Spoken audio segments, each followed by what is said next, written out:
അയക്കുന്ന സമയത്ത് അതിനകത്ത് ഡ്രസ് കോഡ് വേണ്ടെന്നുള്ള ഓപ്ഷൻ ഉണ്ടായിരുന്നു, ചോദിച്ചിട്ടുണ്ടായിരുന്നു. അപ്പോൾ ഞാൻ ഓൻ തന്നെ കൊടുത്തിട്ടുണ്ടായിരുന്നത്.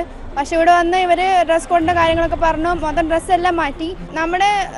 അവർ ചെക്ക് ചെയ്യുന്ന സമയത്ത് ബീപ്പ് സൗണ്ട് വന്നപ്പം ഇവൻ നമ്മുടെ ഡ്രസ്സ് ഔട്ടർ വിയേഴ്സ് മാത്രമല്ല, ഇവൻ ഇന്നോവേഴ്സ് വരെ മാറ്റിച്ചു.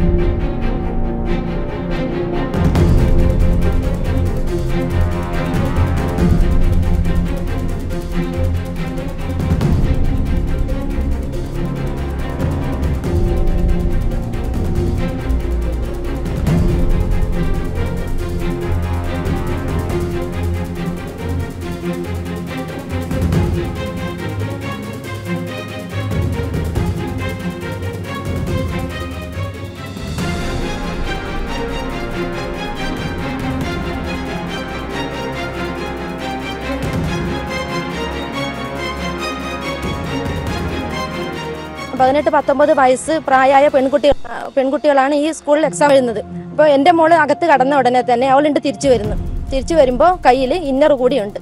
ഇന്നർ ഡ്രസ് ഞാൻ ഉദ്ദേശിക്കാൻ ഞാൻ വ്യക്തമായിട്ട് പറയാം, ബ്രാ തന്നെയാണ് ഉദ്ദേശിച്ചത്.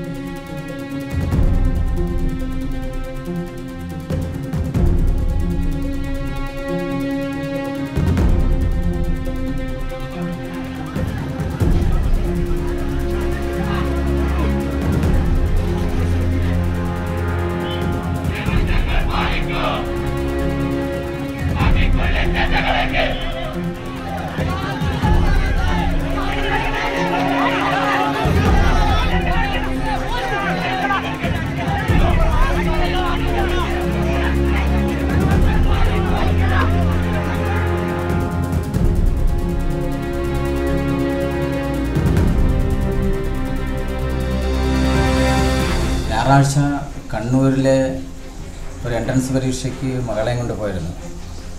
അതിൻ്റെ വിവരങ്ങൾ ഇന്നാണ് പത്രത്തിലൂടെയും ചാനലിലൂടെയും അറിയുന്നത്.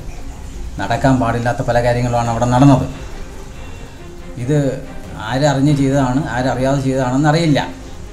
എന്തായാലും 4 അധ്യാപകരെ സസ്പെൻഡ് ചെയ്തു എന്നുള്ളതെന്ന് പറയുന്നത്. ഇത് ചെറിയൊരു നടപടിയായിട്ട് ചുരുങ്ങരുത്, ശക്തമായൊരു നടപടി ഉണ്ടാവണം.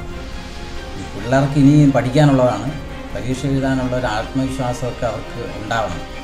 ഇനി കുറേ ദിവസം വീടിന് പുറത്ത് പോലും ഇറങ്ങണമെന്നുള്ള തോന്നലുണ്ടാവില്ല.